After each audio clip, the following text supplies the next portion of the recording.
And we begin tonight at 6 with breaking news. The CDC has now given Pfizer's COVID vaccine the final seal of approval. An advisory committee voted this afternoon to give the green light, and this weekend it'll be on its way to hospitals across the country. The chief operations officer for Operation Warp Speed, the federal government, talked about the timeline specifically this afternoon. Take a listen.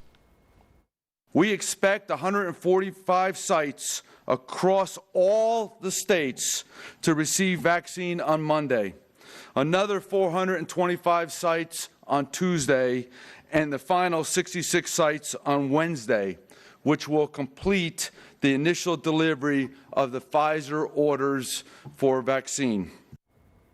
Pfizer's vaccine will begin leaving a Michigan facility tomorrow. Now, here in Indiana, 5 hospitals will be a part of the initial rollout, including IU Health Methodist Hospital in Indianapolis. Our Lauren Kostick explains when we can hopefully start seeing the first shipments arrive and how it'll work.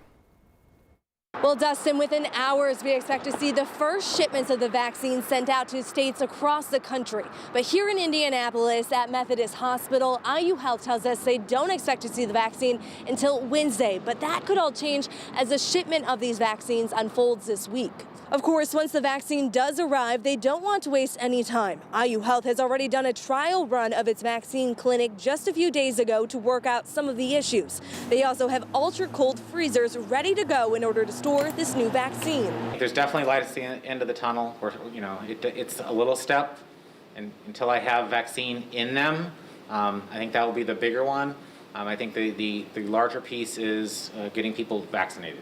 IU Health will vaccinate healthcare workers from long-term care facilities first, then hospital employees who have direct contact with patients. The clinic will run 12 hours a day. On Wednesday, the state said Indiana will receive more than 55,000 doses of the Pfizer vaccine and more in the coming months. And again, this is an evolving story with changes happening every hour, and we do expect more changes to happen, especially since this is such a massive logistics operation. But here at IU Health Methodist Hospital, they say their goal is to at least vaccinate employees by the end of next week.